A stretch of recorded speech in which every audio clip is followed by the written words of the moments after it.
नमस्कार, एक बार फिर एग्जाम होप में आप सभी लोगों का हार्दिक स्वागत है। भारतीय इतिहास एवं राष्ट्रीय आंदोलन पर ये वीडियो पूरी तरह से आधारित है और जैसा कि आप लोगों को विदित है, भारतीय इतिहास एवं राष्ट्रीय आंदोलन का प्रतियोगी परीक्षाओं में कितना महत्व है। तो चलिए बिना इधर का उधर किए सीधे टॉपिक पर चलते हैं और समय को बचाते हैं और उतने में कुछ अनमोल जानकारियों को एक दूसरे से बांटते हैं। भारत का जो इतिहास है उस पर चर्चा कर लेते हैं। प्राचीन भारत का इतिहास। पूरा पाषाण काल में मानव का जो सबसे महान आविष्कार था वो आग थी। मानव ने सर्वप्रथम जिस पशु को पालतू बनाया वह कुत्ता था।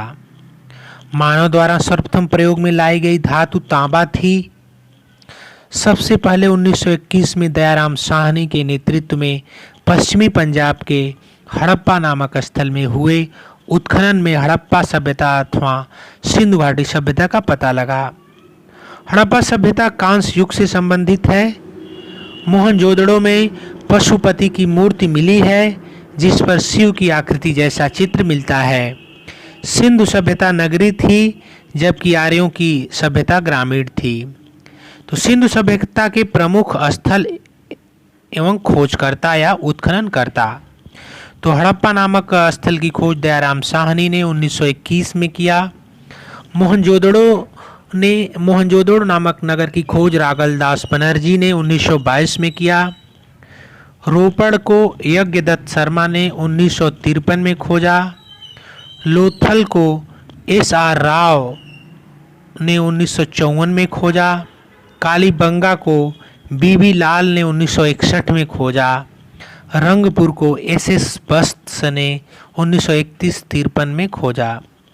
चनहुदड़ो को एन.जी. मजूमदार ने 1934 में खोजा। सुरकोटदा जे.पी. जोशी ने खोजा। बनावली को जे.पी. जोशी ने 1964 में खोजा और बनावली को आर.एस. बिष्ट ने 1973-74 में खोजा। आलमगीरपुर को यज्ञदत्त शर्मा ने 1958 में खोजा। कोट दीजी फजल अहमद खां के द्वारा 1955 में पता लगा इसका। सुरकांगेंड डोर आर.एल. स्टाइन 1927 में खोजा गया। मांडा जे.पी. जोशी 1982 में खोजा गया। Balakot George F. डेल्स के द्वारा 1979-81 के दौरान खोजा गया।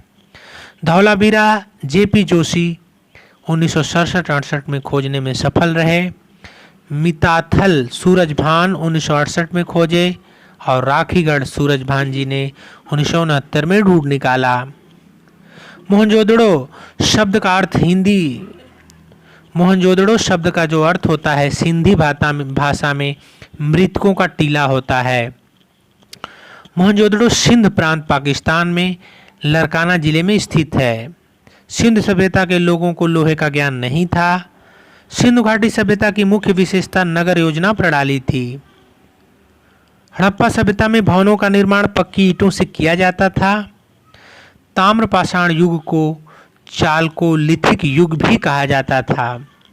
सुरकांगेंड डोर बालाकोट डावरकोट और सोतकाकोह दक्षिण बलूचिस्तान में प्रमुख स्थल थे।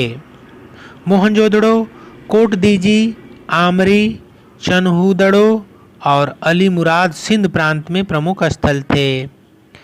हड़प्पा बकपुरवाने जलीलपुर और डेरा इस्माइल खान तत्कालीन पंजाब प्रांत पाकिस्तान में प्रमुख स्थल थे।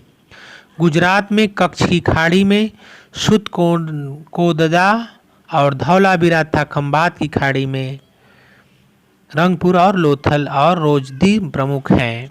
सिंधु घाटी सभ्यता में ईंटों का जो प्रचलित आकार था 4 संबंधे 2 संबंधे 1 था। हड़प्पा वासियों को चांदी की जानकारी थी। हड़प्पा सभ्यता की किसी भी मुहर पर ऊंट एवं घोड़े का अंकन नहीं हुआ है जबकि गाय का अंकन किसी भी मृण मूर्तियों या मृत भांडों पर नहीं हुआ है। हड़प्पा सभ्यता के लोगों में खंभात की खाड़ी के निकट स्थित लोथल से गोदीवाड़ा के साक्ष्य मिले हैं। सिंधु सभ्यता के महान स्नागार के साक्ष्य मोहनजोदड़ो से प्राप्त हुए हैं। परीक्षा उपयोगी प्रश्नों की बात करते हैं तो नवपाषाण काल के लोगों द्वारा पाला गया प्रथम पशु भेड़ था। इसके पहले हमने आपको बताया कि मनुष्य ने सबसे पहले किस जानवर को पालतू बनाया, तो कुत्ता था। लेकिन यहाँ पर प्रश्न थोड़ा सा बदलता हुआ, नवपाषाण काल के लोगों द्वारा पाला गया प्रथम पशु था भेड़। हड़प्पा की सभ्यता निम्नलिखित में से संबंधित है? कांस्य युग से संबंधित है। सिंधु घाटी सभ्यता के लोग पूजा करते थे मातृ देवी की। और निम्नलिखित में से किसे मृतकों का टीला के नाम से जाना जाता था? तो मोहनजोदड़ो को सिंधी भाषा में मृतकों का टीला कहा गया। मोहनजोदड़ो कहाँ पे है? मोहनजोदड़ो सिंध प्रांत पाकिस्तान में स्थित है। मानव द्वारा सर्वप्रथम किस धातु का प्रयोग किया गया? तो मानव ने सबसे पहले तांबे नामक धातु का प्रयोग किया। सिंधु घाटी सभ्यता की पहचान निम्न में से नगर योजना प्रणाली के रूप में की जा सकती है। मोहनजोदड़ो से प्राप्त नर्तकी की कांस्य मूर्ति अत्यंत प्रसिद्ध है।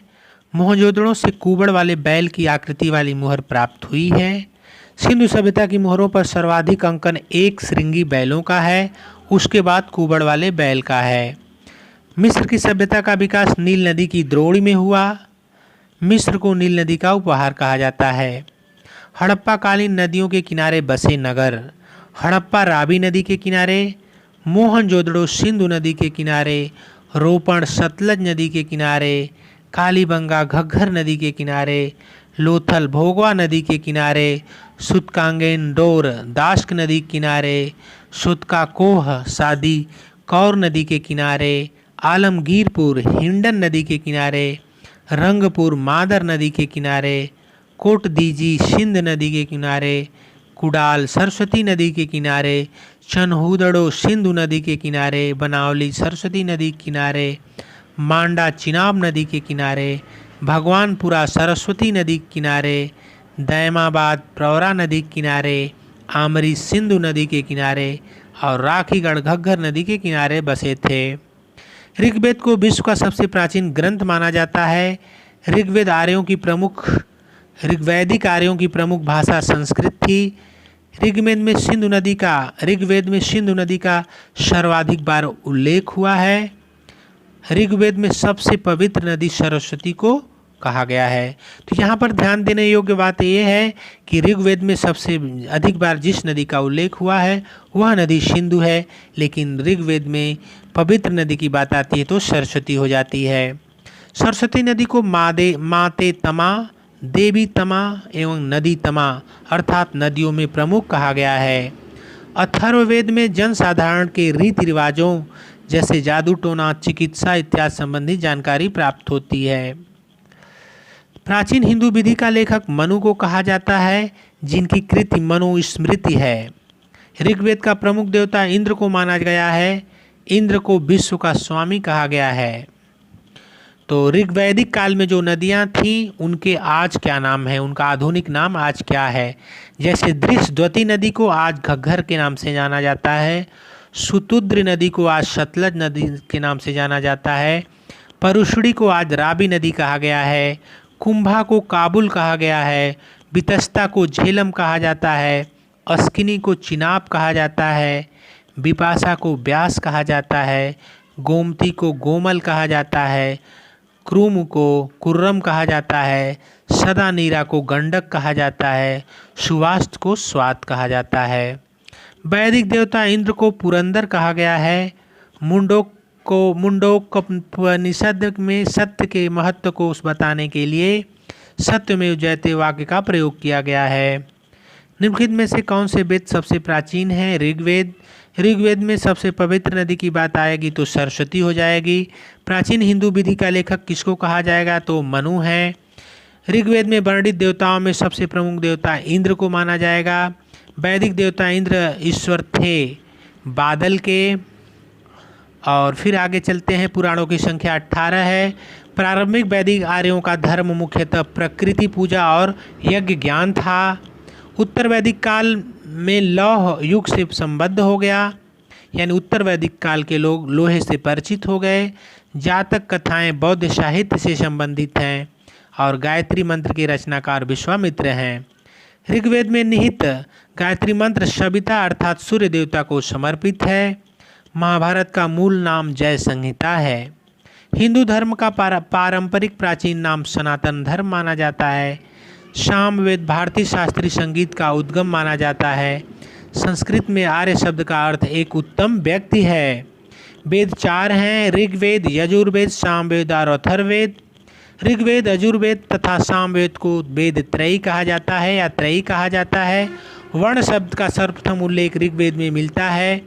ऋग्वेद के 10वें मंडल के पुरुष सूक्त में सर्वप्रथम शूद्र का प्रयोग मिलता है। तो पुराणों की कुल संख्या कितनी है? 18। गौतम बुद्ध का जन्म कहाँ हुआ? तो इनका जन्म लुम्बिनी में हुआ। गौतम बुद्ध की मृत्यु कहाँ हुई? तो उनका जन्म जो उत्तर प्रदेश के कुशीनगर जिले में हुई।